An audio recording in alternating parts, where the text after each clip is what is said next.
Neath Talbot Council is very aware of the concerns and worries of people employed here at Tata Steel.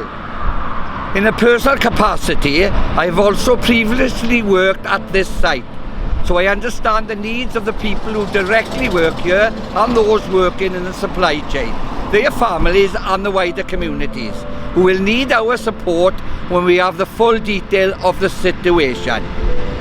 Clearly, we want to see as many jobs protected at Port Talbot and to ensure that the steel industry has a bright future here. Tata Steel and the recognised trade unions continue to meet to discuss the way in which the transition at Port Talbot will take place, so we await further details. Whatever the outcome, there is a real commitment across our communities, other local authorities and partner agencies to help and support everyone affected. We will work through the transition board to coordinate this support and to also secure the commitment we have received from both governments that they will help us to create new jobs in our area. Thank you for listening.